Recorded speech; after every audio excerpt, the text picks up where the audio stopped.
अभी जो भीषण गर्मी का कार्यकाल चल रहा है, तो इसके अंदर जो हीट वेव है, इससे कई मौतें हो गई है। कुछ आधिकारिक हैं, कुछ गाँवों के अंदर और इंटीरियर में है। उस पर आप क्या कहना चाहते हैं? मान्यवर पत्रकार महोदय, अब देख लीजिए, ये प्राकृतिक आपदा है। जिस तरह कोरोना महामारी प्राकृतिक आपदा थी, उसी तरह हीट वेव भी प्राकृतिक आपदा है। कई लोग रिकॉर्ड के अंदर हैं, कई रिकॉर्ड में नहीं आए हैं। सैकड़ों की संख्या में राजस्थान के अंदर हीट वेव से मारे गए हैं। माननीय राजस्थान हाईकोर्ट ने भी कल आदेश जारी कर दिया है कि इस पे जो भी मौत हुई हीट वेव से, उसको मुआवजा मिले।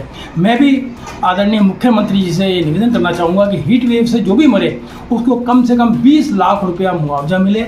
साथ ही संविदा पर उसके परिवारजनों को एक नौकरी मिले, क्योंकि ये एक प्राकृतिक आपदा है। आज समाचार पत्रों में भी पढ़ा, बहुत दुखद घटना है। इसको मार्मिक, अब मैं बताऊंगा आपको, ये लोग रिकॉर्ड में नहीं ले रहे। अब जिसके परिवार से गया वो बेचारा अपने उसको देखे, संभाले या इलाज करावे या उसका रिकॉर्ड करावे, जबकि अस्पताल प्रशासन को ये करना चाहिए। जैसे ही वो आए, उसका पूरा रिकॉर्ड लेना चाहिए। अगर डेथ होती है तो उसका विसरा, उसका पोस्टमार्टम करके विसरा लेना चाहिए। परंतु अस्पताल प्रशासन पल्ला झाड़ रहा है। किसी भी मौत को इन लोगों ने माना ही नहीं है कि हीट वेव से है, जबकि समाचार पत्रों में, इलेक्ट्रॉनिक मीडिया में रोजाना आ रहा है कि हीट वेव से मरे, हीट वेव से मरे। परंतु अस्पताल प्रशासन इन मौतों को हीट वेव से मान नहीं रहा है। मैं इसकी कड़े शब्दों में निंदा करता हूं और अस्पताल प्रशासन ने कहता हूं कि आप सभी जितने भी पेशेंट आ रहे हैं, उसका एक रिकॉर्ड रखिए।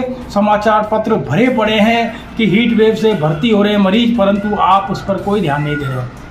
तो अभी जो ये हीट वेव चल रही है, इसकी जिम्मेदार आप किसको मानते हैं?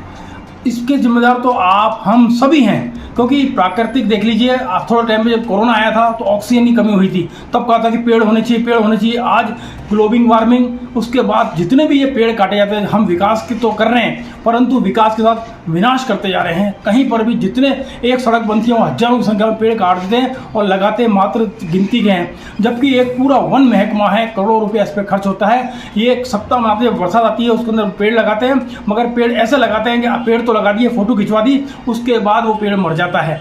मैं ये निवेदन करना चाहता हूँ जिला प्रशासन से, वन मंत्री जी से, मुख्यमंत्री जी से, एक सघन अभियान चलाया जाए। साथ ही मनरेगा जो है, जिस पर अरबों रुपया खर्च हो चुका है आज तक, उस पर सिर्फ मिट्टी इधर से उठाते हैं, इधर डाल देते हैं, इधर से उठा के इधर डाल देते हैं। उनको एक वृहद योजना दे दी जाए पेड़ लगाने की, साथ ही तालाब जितने भी हैं या तालाब बनाने की, तो एक पानी भी आएगा अपने साथ, पानी भी इकट्ठा होगा, स्टोरेज होगा, जहाँ आसपास के क्षेत्रों के लिए पानी की पूर्ति होगी, वाटर लेवल ऊंचा होगा, हरियाली बढ़ेगी। तो पेड़ों के लिए एक योजना बनाई जाए, हर दुकान के ऊपर, घर के ऊपर। और साथ ही पूर्व में भी हमारे अजमेर विकास प्राधिकरण के अध्यक्ष थे, उन्होंने ये घोषणा करी थी, जिसके वाटर हार्वेस्टिंग सिस्टम नहीं होगा, उसका नक्शा पास नहीं होगा। जिस घर के बाहर पार्किंग नहीं होगी, उसका नक्शा पास नहीं होगा। जिस घर के अंदर छायादार पेड़ नहीं होगा, उसका नक्शा पास नहीं होगा।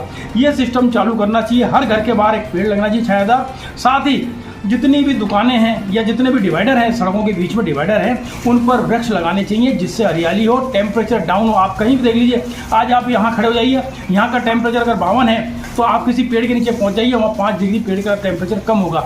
तो कृपा करके प्रशासन वृक्षारोपण पर ध्यान दे, ज़्यादा से ज़्यादा वृक्षारोपण करे, और वृक्षारोपण भी ऐसा करे, छायादार पेड़ों पर जिम्मेदारी देवे। लोग पेड़ लगाते हैं, फोटो खिंचाते हैं, वो पेड़ 2 दिन बाद ही मर जाता है। तो जिम्मेदारी दी जाए वो पेड़ बड़ा करने की। आपका नाम? शैलेश गुप्ता।